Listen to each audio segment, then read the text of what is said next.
তো hello guys, welcome to my channel Russell explain. তো আজকের প্রথম নিউজ হচ্ছে যে ডাব্লিউডাব্লিউ এটা অফিসিয়ালি অ্যানাউন্স করে দিয়েছে যে পরের বছর যে সামার স্ল্যামটা হবে ওটা নিউ জার্সি থেকে হবে, আর ওটা হবে 2 দিনের। আমরা আগস্ট মাসের 2 তারিখ আর 3 তারিখ এই 2 দিন আমরা সামার স্ল্যাম দেখতে পাবো, যেমনটা আমরা ঠিক রেসেলমেনিয়াতে দেখতে পাই। আর এটা 2 তারিখ আর 3 তারিখ, তার মানে আমরা এখানে 3 তারিখ আর 4 তারিখে দেখতে পাবো আমাদের দেশের টাইম অনুযায়ী। তো এখন থেকে সামার স্ল্যামটাকেও রেসেলমেনিয়ার মতো বড়োভাবে দেখা হচ্ছে। আর এই বছরের সামার স্ল্যামটা যেমন একটা বড় স্টেডিয়ামে হয়েছে, আর পরের বছরের সামার স্ল্যামটাও সেরকমই একটা বড় স্টেডিয়ামে হতে চলেছে। মানে আমরা আর সামার স্ল্যামের দুটো নাইটেই আমরা প্রায় 60 থেকে 70 হাজার দর্শক দেখতে পাবো। আর এর মানে হলো শুধুমাত্র আমরা পরের বছর নয়, আমরা প্রত্যেক বছরই রেসেলমেনিয়ার মতো সামার স্ল্যামও দুটো নাইটের দেখতে পাবো। আর এর পরের নিউজ হচ্ছে জেফ হার্ডিকে নিয়ে। জেফ হার্ডি রিসেন্ট টাইমে তার একটা ইন্টারভিউতে বেশ কয়েকটা কথা রিভিল করে। সেটা হচ্ছে যে জেফ হার্ডি বলে যে সে আর ম্যাট হার্ডি ডাব্লিউডাব্লিউ রিংয়েতেই তাদের ক্যারিয়ারের শেষ ম্যাচটা লড়তে চায়, যার মানে হলো যে তারা ডাব্লিউডাব্লিউতেই তাদের রিটায়ারমেন্টটা চায়। আর জেফ হার্ডি এটাও বলে যে সে এখন টিএনএতে এই মুহূর্তে যে রানটা কাটাচ্ছে সেটা হচ্ছে তার ক্যারিয়ারের বেস্ট মোমেন্ট আর বেস্ট রান, এটা সে খুবই এনজয় করছে।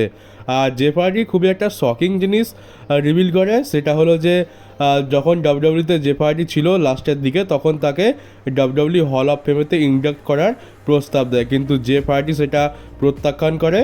তার হল অফ ফেমেতে যাওয়া নিয়ে কোনো রকম ইন্টারেস্টেড নেই, কোনো মাথা ব্যথা নেই। সে ডাব্লিউডাব্লিউর এই অফারটাকে প্রত্যাখ্যান করে, আর তারপরে সে ডাব্লিউডাব্লিউ ছেড়েও চলে যায় AEWতে। তো এইটা একটা অনেক বড় বিষয় যে সুপারস্টাররা হল অফ ফেমেতে আসা, এটা তাদের জন্য একটা অনেক সম্মানের ব্যাপার। অনেকে তো উঠে পড়ে লেগে থাকে যে কবে সে হল অফ ফেমে যাবে, আর যে পার্টি এই অফারটা পেয়েও সেই অফারটা রিজেক্ট করে দেয়। আর শন মাইকেলসের ইন্টারভিউ থেকে একটা জিনিস জানা যাচ্ছে যে শন মাইকেলস হয়তো এনএক্সটিতে খুব একটা বড় কিছু আনতে চলেছে, কারণ শন মাইকেলস বলেছে যে এনএক্সটিতে একটা বড় সারপ্রাইজ আমি নিয়ে আসবো। আর এটা এমন একটা বড় সারপ্রাইজ হবে যেটা তোমরা এর আগে কোনোদিনও দেখোনি। মানে এনএক্সটির জন্য শন মাইকেলস একটা বড় কিছু প্ল্যান করছে। এটা হতে পারে কোনো নতুন সুপারস্টারকে নিয়ে আসবে, বা নিয়মে কোনো বড় চেঞ্জ আসবে, বা এমন কিছু করবে যার ফলে এনএক্সটির পুরো ল্যান্ডস্কেপই চেঞ্জ হয়ে যাবে। তবে এমন কিছু করবে যেটা আমরা কেউই দেখিনি, কেউই আশা করিনি। তো দেখা যাক সেটা কি হয়, কিছু সময় পরেই আমরা জানতে পারবো যে এটা আদৌ কি সেরকম বড় জিনিস যেটা শন মাইকেলস বলছে, নাকি সাদামাটা কিছু একটা করবে সারপ্রাইজের নাম করে। আর শন মাইকেলস এটাও বলে যে ওয়ার্ল্ডের যত রেসলিং প্রমোশন আছে প্রত্যেকটা রেসলিং প্রমোশনের থেকে এনএক্সটিতে যে ওমেন্স ডিভিশন রয়েছে সেটা হচ্ছে সব থেকে বেস্ট ওমেন্স ডিভিশন আর বেস্ট রস্টার। মানে র, স্ম্যাকডাউন, তাছাড়া বাইরের কোম্পানি বলতে গেলে ডাব্লিউডাব্লিউ, টিএনএ, এই সমস্ত যা রয়েছে সব থেকে ভালো ওমেন্স ডিভিশন এনএক্সটি ব্র্যান্ডের কাছে রয়েছে। এটা হচ্ছে শন মাইকেলসের মতামত। আর তাছাড়া দেখতে গেলে গিউলিয়া, স্টেফনি ওয়াকেওর, রক্সিন এদেরকে যেভাবে ইউজ করে এনএক্সটিতে, এদের গুরুত্ব তো আছে। আমরা মেন রস্টারে দেখেছি যে উমেন্স ডিভিশনে বেশ কিছু বড় বড় সুপারস্টার রয়েছে, কিন্তু আমরা তাদের প্রতি তেমন ইন্টারেস্ট দেখাই না। আমাদের উমেন্স ডিভিশনের কোনো রকম ম্যাচ দেখতে কোনো রকম ইন্টারেস্টই নেই, সেটা মেন রস্টারই হোক বা যে কোনোই হোক। আর আমরা বাকি সমস্ত রেসলিং প্রমোশনের কথা তো বাদই দিলাম, AEW, TNA, এখানে তো উমেন্স ডিভিশনের ম্যাচ কেউ দেখতেই চায় না। কিন্তু এনএক্সটিতে একটু অন্যরকম, এনএক্সটিতে কিন্তু উমেন্স ডিভিশনকে বেশ গুরুত্ব দেওয়া হয়, আর ফ্যান্সরাও কিন্তু উমেন্স ডিভিশনে বেশ ইনভেস্টেড। তো এটা থেকে একটা জিনিস তো বুঝতে পারছি, শন মাইকেলস যে কথাটা বলছে সেটা কিছুটা হলেও সত্যি, কারণ এনএক্সটিতে উমেন্স ডিভিশনে কিন্তু অথরিটিও বেশ গুরুত্ব দেয়, আর তাছাড়া ক্রাউডও কিন্তু বেশ ইনভেস্টেড। আর এর পরের নিউজ হচ্ছে একটা রিটার্ন নিয়ে। তোমাদের মধ্যে অনেকেই তো লায়লাকে নিশ্চয়ই চিনে থাকবে। লায়লা বেশ পুরোনো যুগে রেসলিং করতো। আন্ডারটেকারের বউ যিনি আছে মিশেল ম্যাকুল, তার ট্যাগ টিম পার্টনার ছিল এই লায়লা। তো লায়লা রেসলিং থেকে সরে গিয়ে একটা অন্য প্রফেশন বেছে নিয়েছিল, যার ফলে তাকে আমরা দেখতে পাইনি। আর লায়লা এখন তার একটা ইন্টারভিউতে এটা বলেছে যে সে 2025 সালে যে রয়্যাল রাম্বল ম্যাচটা হবে, সেই রয়্যাল রাম্বলে সে রিটার্ন করতে ইন্টারেস্টেড আছে। ঠিক যেমনটা আমরা দেখি যে প্রত্যেক বছরই আন্ডারটেকারের বউ মিশেল ম্যাকুল তার একটা অ্যাপিয়ারেন্স করে রয়্যাল রাম্বল ম্যাচে, তো ঠিক সেরকমই একটা অ্যাপিয়ারেন্স। সে ফুল টাইমের জন্য হয়তো আসবে না, জাস্ট একবার রয়্যাল রাম্বলে যেরকম অ্যাপিয়ারেন্স করে সেরকম সে তার পুরনো ট্যাগ টিম পার্টনার মিশেল ম্যাকুলের সাথে রয়্যাল রাম্বলে রিটার্ন করবে, একটা মোমেন্ট ক্রিয়েট করবে, জাস্ট এইটুকু। এবারে দেখতে হবে যে ডাব্লিউডাব্লিউ এর প্রতি ইন্টারেস্টেড আছে কি না। ডাব্লিউডাব্লিউ যদি ইন্টারেস্টেড থাকে তাহলে আমরা লায়লা আর মিশেল ম্যাকুল দুজনকেই দেখতে পাবো। আর মিশেল ম্যাকুল তো প্রত্যেক বছরই রয়্যাল রাম্বল ম্যাচে থাকে, আর এবার যদি লাইলাকেও ডাব্লিউডাব্লিউ নিয়ে চলে আসে তাহলে একটা বেশ ভালো মোমেন্ট আমরা দেখতে পাবো। দুটো ট্যাগ টিম পার্টনার আবার রিইউনাইট হবে এত বছর পর রয়্যাল রাম্বল ম্যাচে। আর আমাদের ওয়ার্ল্ড হেভিওয়েট চ্যাম্পিয়ন গান্থারকে জিজ্ঞেস করা হয় যে তার মতে মাউন্ট রাশমোরে কোন 4 জন রেসলার থাকা উচিত। তো এবারে গান্থার তার মতে তার মতামত জানায় যে তার মতে কারা মাউন্ট রাশমোরে থাকা ডিজার্ভ করে। তো গান্থার শন মাইকেলস, ট্রিপল এইচ, এডি গ্যারেরো আর কার্ট অ্যাঙ্গেল এই 4 জনকে চুজ করেছে। এই 4 জনই হচ্ছে তার মতে সব থেকে বেস্ট, আর এরাই হচ্ছে রেসলিং এর মাউন্ট রাশমোর ডিজার্ভ করা রেসলার। আর 2025 সালের জানুয়ারি মাসের প্রথম যে মানডে নাইট ড্রটা হবে সেটা তো নেটফ্লিক্সের ওপরে হবে, আর সেটা আমরা জানি যে ডাব্লিউডাব্লিউ কতটা বড়োভাবে প্ল্যান করছে। এতটা বড়োভাবে প্ল্যান করছে যে তার জন্য একটা অনেক বড় স্টেডিয়াম বা এরিনা বুক করেছে। সাধারণত র বা স্ম্যাকডাউন যেরকম এরিনাতে হয় এই এরিনাটা তার থেকে অনেক বড়। এটা লস অ্যাঞ্জেলেসে আছে, আর এটার নাম হচ্ছে ইনটুইট ডোম। তোমরা দেখতে পাচ্ছ তোমাদের স্ক্রিনের সামনে, এটাই হচ্ছে সেই এরিনা যেখানে র নেটফ্লিক্সের ওপর যাওয়ার পর প্রথম এপিসোডটা এখানেই শ্যুট করা হবে। তার মানে বলতে পারি যে জানুয়ারি মাসের মানে 2025 সালের প্রথম রটা একটা বড় প্রিমিয়াম লাইভ ইভেন্ট হতে চলেছে, আর আমরা সেখানে বড় বড় কিছু দেখতে পাবো। তো এইটা খুবই ভালো একটা খবর। আর আমরা হয়তো যেহেতু নেটফ্লিক্সের ওপর যাচ্ছে র, সেটাকে ডাব্লিউডাব্লিউ অনেক বড় বানাবে। সেটা আমরা হয়তো ডেফিনেটলি আর 5টা সাধারণ র বা স্ম্যাকডাউনের মতো হবে না, সেখানে আমরা অনেক বড় বড় ম্যাচেস দেখতে পাবো, আর সেগুলোর অনেক বেশি ভ্যালিও থাকবে। আর সম্ভবত আমরা রক আর জন সিনা এই দুজনকেই দেখতে পাবো সেই শোতে, এটা আমার মনে হয়। কারণ নেটফ্লিক্সের ওপরে আসছে আর ডাব্লিউডাব্লিউর সব থেকে বড় দুজন স্টার থাকবে না, এটা তো হতেই পারে না। আর তাছাড়া মনে হয় ডাব্লিউডাব্লিউ আন্ডারটেকার আর স্টোন কোল্ড স্টিভ অস্টিনের মতো বেশ কয়েকজন লেজেন্ডকেও নিয়ে আসবে রয়্যাল এপিসোডে। আর লোগান পলের তরফ থেকে একটা গুড নিউজ রয়েছে, আর সেটা হচ্ছে যে সে এখন অফিসিয়ালি একজন বাবা হয়ে গেছে। সে আর তার পার্টনার তাদের নতুন সদ্যজাত জন্মানো বেবিকে এই ওয়ার্ল্ডে ওয়েলকাম করছে। আর লোগান পল তার বাচ্চার নাম রেখেছে এগডাল পল। আর রাসেল বোর্স এটা জানিয়েছে যে ওয়াইকিং রেডার্সের এরিক আর আইবার এখন দুজনেই পুরোপুরি ফিট হয়ে গেছে, তারা রিটার্নের জন্য একেবারে প্রস্তুত, আর তারা খুব তাড়াতাড়ি ডাব্লিউডাব্লিউতে রিটার্নও করবে। তার মানে আমরা মানডে নাইট রয়্যাল এপিসোডের যে টিজটা দেখতে পেয়েছিলাম সেটা সম্ভবত ওয়াইকিং রেডার্সকে নিয়েই। আর এমনটা জানা যাচ্ছে যে তারা যখন রিটার্ন করবে তাদের নাম হবে ওয়ার রেডার্স, মানে তাদের নাম হয়ে যাবে ওয়াইকিং রেডার্স থেকে ওয়ার রেডার্স। আর ডাব্লিউডাব্লিউ এদেরকে আবার রিপ্যাকেজ করছে। ডাব্লিউডাব্লিউ এদেরকে এর আগে অনেকবার রিপ্যাকেজ করেছে, অনেকবার নাম চেঞ্জ হয়েছে, এবারে আবার তাদেরকে রিপ্যাকেজ করে নাম চেঞ্জ করা হচ্ছে। কিন্তু তাদের সাথে নতুন কিছু করলে ভালো হয়, কারণ প্রত্যেকবার নাম চেঞ্জ হয় কিন্তু এদের কপাল চেঞ্জ হয় না। প্রত্যেকবারই এদের একেবারে বেকারভাবে ইউজ করা হয়, আর তারপরে কিছুদিনের জন্য এরা গায়েব হয়ে যায়, আবার এদের রিপ্যাকেজ করে আবার নতুন করে আনা হয়, আর আবার একই জিনিস পুনরায় রিপিট হয়। তো এবার দেখা যাক আমাদের ওয়ার রেডার্সের সাথে কি হয়, আর এরা কবে রিটার্ন করে। আর কালকের মানডে নাইট ড্রতে আমরা এদের আর কোন টিজ দেখতে পাই। আর বিগি তার ইনজুরি নিয়ে একটা আপডেট দেয়। বিগি এটা বলে যে তার এখন নানা রকম টেস্ট চলছে, অনেক রকম স্ক্যান হচ্ছে তার ইনজুরি কেমন আছে সেটা চেক করার জন্য। আর সম্ভবত আর 3 থেকে 6 মাসের মধ্যে সে জানতে পেরে যাবে সে আর কোনোদিনও রেসলিং জগতে রিটার্ন করতে পারবে কি না।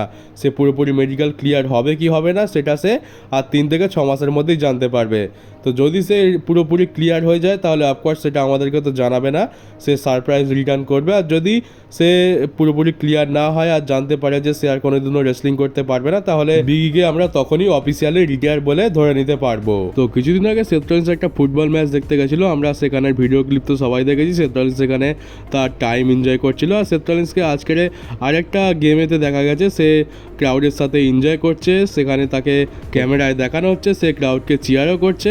আর এই পুরো ভিডিও প্যাকেজটা ডাব্লিউডাব্লিউ তাদের সোশ্যাল মিডিয়া অ্যাকাউন্টে পোস্ট করেছে। তো সেথ রলিন্স এখন তার টাইম খুবই এনজয় করছে, আর দেখে মনে হচ্ছে সে ইনজুরি থেকে অনেকটাই ঠিক হয়ে এসছে, আর প্রায় মেডিকেলি ক্লিয়ারও বলতে পারো। আর যা দেখে বুঝতে পারছি আর মাত্র 1.5 মাসের মধ্যে সেথ রলিন্সের রিটার্ন আমরা ডাব্লিউডাব্লিউতে দেখতে পেয়ে যাব। আর এই ফটোতে তোমরা জেউস সাথে যাকে দেখতে পাচ্ছ এটা হচ্ছে জেউসোর নিজের ছেলে। এখানে জেউসো তার ইন্টারকন্টিনেন্টাল চ্যাম্পিয়নশিপ জেতার পর তার ভিক্টরি তার ছেলের সাথে সেলিব্রেট করছে। আর জেউসও একটা বউ বাচ্চাওয়ালা লোক হওয়া সত্ত্বেও সে এখন রিয়া রিপ্লির পেছনে পড়ে রয়েছে। তো আমরা আর ডমিনিক ভাইকে কি বা দোষ দেবো, জেউসও তো কিছু কম যায় না। তো কি আর করা যাবে, এখন জেউসও আর ডমিনিক ভাইয়ের এনজয় করার টাইম, তো এরাই এখন এনজয় করুক। আর তোমাদের সকলের অ্যালিস্টার ব্ল্যাকের কথা তো নিশ্চয়ই মনে আছে। অ্যালিস্টার ব্ল্যাককে ডাব্লিউডাব্লিউ রিলিজ করে দিয়েছিল, মানে ভিন্স ম্যাকম্যান অ্যালিস্টার ব্ল্যাককে রিলিজ করে দিয়েছিল। আর এখন অ্যালিস্টার ব্ল্যাক এই মুহূর্তে AEW-তে রয়েছে। আর অ্যালিস্টার ব্ল্যাকের কন্ট্রাক্ট কিছু সময় পর শেষ হতে চলেছে। আর এমনটা জানা যাচ্ছে যে ডাব্লিউডাব্লিউ অ্যালিস্টার ব্ল্যাককে আবার তাদের কোম্পানিতে ফিরিয়ে আনতে চায়। তো এবারে এটা দেখতে হবে যে অ্যালিস্টার ব্ল্যাক কি ডাব্লিউডব্লিউতে ফিরে আসতে চায় নাকি সে এইডব্লিউর সাথে কন্ট্রাক্ট রিনিউ করে নেবে। তো যদি সে ফিরে আসতে চায় তো ডাব্লিউডব্লিউ তাকে নিশ্চয়ই সাইন করবে তাদের কোম্পানিতে। আর এর পরের নিউজ হচ্ছে আমাদের স্টোন কোল্ড স্টিভ অস্টিনের রিটার্ন নিয়ে। স্টোন কোল্ড স্টিভ অস্টিন এটা বলেছিল যে 2025 সালের রেসলমিনা যেহেতু লাস্ট ভেগাসে হচ্ছে তাই সে সেখানে কম্পিট করতে চায়, সেখানে একটা ম্যাচ রেসেল করতে চায় বা কোনো একটা সেগমেন্টে সে থাকতে চায়। আর তার জন্য সে খুবই কড়া ট্রেনিং করছে। দেখতে পাচ্ছি যেখানে স্টোন কোল্ড স্টিভ অস্টিনকে খুবই জ্যাক্ট লাগছে আর সে তার বেশ ভালো বডি সডি বানিয়ে নিয়েছে। মনে হচ্ছে লাস্ট ভেগাসে আমরা রেসলমেনিয়াতে স্টোন কোল্ড স্টিভ অস্টিনের একটা ম্যাচ দেখতে পেয়েই যাব। আর এখন যা যুগ পড়েছে দেখছি ডাব্লিউডব্লিউ জুয়ানদের থেকে বুড়োদেরই বেশি ভালো বডি। তো তোমরা দেখেই নাও যে Brock Lesnar, Stone Cold Steve Austin, John Cena, Rock, AJ Styles, Randy Orton এদেরই যত সব তাড়াই বডি। আর যারা জুয়ান মানুষ রয়েছে তাদের বডি স্যামিজেনের মতো। আর স্যামিজেন বলতে মনে পড়লো যে তোমরা হয়তো ভাবছো যে স্যামিজেন হয়তো গান্থারকে এবারে হারিয়ে দিয়ে ওয়ার্ল্ড হেভিওয়েট চ্যাম্পিয়ন হবে, কিন্তু না, তোমাদের ধারণা হয়তো পুরোপুরি ভুল। কারণ ব্যাটিং ওয়ার্ডসের অ্যাকর্ডিং এখানে গান্থার পুরো ক্লিয়ার ফেভারিট রয়েছে। আর ব্যাটিং ওয়ার্ডসের অন্তরটা অনেক বেশি, মানে ব্যবধানটা এত বেশি যে স্যামিজেন যদি 100 বার ম্যাচ হয় তো 100 বারই হেরে যাবে। আর আমারও মনে হয় যে এখানে স্যামিজেনের জেতার কোনো চান্স নেই। রেসেলমেনিয়াতে শুধুমাত্র গান্থারকে হারানোটা প্রয়োজন হয়ে পড়েছিল, কারণ ডাব্লিউডব্লিউ গান্থারকে লংগেস্ট রেনিং ইন্টারকন্টিনেন্টাল চ্যাম্পিয়ন তো বানিয়ে দিয়েছিল, আর এবার তাকে মেন ইভেন্ট স্ট্যাটাসে দিতে চেয়েছিল, ওয়ার্ল্ড হেভিওয়েট চ্যাম্পিয়ন বানাতে চেয়েছিল, সেই জন্য তাকে হারানোটা দরকার ছিল। তো সেই জন্যই স্যামিজেনকে চুজ করা হয়েছিল, তাই জন্য স্যামিজেনের হাতে তখন লাড্ডু চলে এসেছিলো। কিন্তু এখন আমার মনে হয় না যে স্যামিজেনের সেরকম স্টক আছে গান্থারকে হারানোর মতো। গান্থার এবারে কোনো মতেই স্যামিজেনের কাছে হারবে না, আর হয়তো গান্থার এবারে তার রেসেলমেনিয়ার হারের বদলাটাও খুব ভালো মতোই নেবে স্যামিজেনের কাছ থেকে। তো যারা আশা করে বসে আছে যে স্যামিজেন এবার গান্থারকে হারাবে, তো সেটা সম্ভব হবে না আমার মতে। সবার লাস্টে নিউজ রয়েছে ব্রন ব্রেকারকে নিয়ে। তো ব্রন ব্রেকার তার ইন্টারভিউতে বলে যে তার ড্রিম ম্যাচ হচ্ছে ডাব্লিউডব্লিউতে রোমান রেন্সের সাথে ম্যাচ লড়া। আর এটা শুধুমাত্র ড্রিম ম্যাচ নয়, আমার মনে হয় এটা অনেক ফ্যান্সরা দেখতেও চায়, এটা অনেক ফ্যান্সদেরই ড্রিম ম্যাচ। আর এই ম্যাচটা সম্ভবত আমরা আর কিছু বছর পর গিয়ে ডাব্লিউডব্লিউতে দেখতে পেয়েই যাব। কিন্তু একটা খারাপ বিষয় হচ্ছে যে যেহেতু ট্রিপল এইচের হাতে কন্ট্রোল রয়েছে, আর সেই কারণে এই ম্যাচটা যদি কোনো একটা বড় প্রিমিয়াম লাইভ ইভেন্টে হয় তাহলে আমরা রোমানকে হারতে দেখতে পাবো ব্রন ব্রেকারের কাছে। কারণ ডাব্লিউডব্লিউর পলিসি এটাই থাকে, যারা ডাব্লিউডব্লিউর ফিউচার তারা বড় বড় সুপারস্টারদের হারাবে আর হারিয়ে তারা নিজেরা বড় সুপারস্টার হবে, এটা ডাব্লিউডব্লিউর পলিসি। ভিন্স ম্যাকম্যান যদিও বা এসতে একটু ছাড় দিলে, ট্রিপল এইচ কিন্তু একদমই ছাড় দেয় না। আমরা দেখেছি জন সিনা, র্যান্ডি অর্টন, ব্রক লেসনার এদের সাথে কি হয়েছে।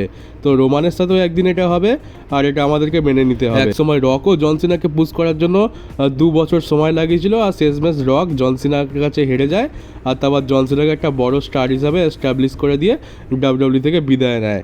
আর এটা রোমান রেন্সও করবে, তবে এখন একটু দেরি আছে, এখন কম করে 2-3 বছর যাক, তারপর আমরা রোমান রেন্সকে সেই কাজটা করতে দেখতে পাবো। পার্সিং দ্য টস যে টার্মটা ডাব্লিউডব্লিউতে ইউজ হয়, সেটা আমরা রোমান রেন্সের তরফ থেকেও দেখতে পেয়ে যাবো। এই হচ্ছে ডাব্লিউডব্লিউতে লেজেন্ড হওয়া সব থেকে বড় সমস্যা। তুমি যদি লেজেন্ড হয়ে যাও ডাব্লিউডব্লিউতে, ব্যাস এবার তার মানে হচ্ছে তোমাকে বাকি সমস্ত সুপারস্টারদের পুশ করে বড় স্টার বানাতে হবে, আর বারবার ম্যাচে হেরে তোমাকে নিজের স্টক নিচে নামাতে হবে।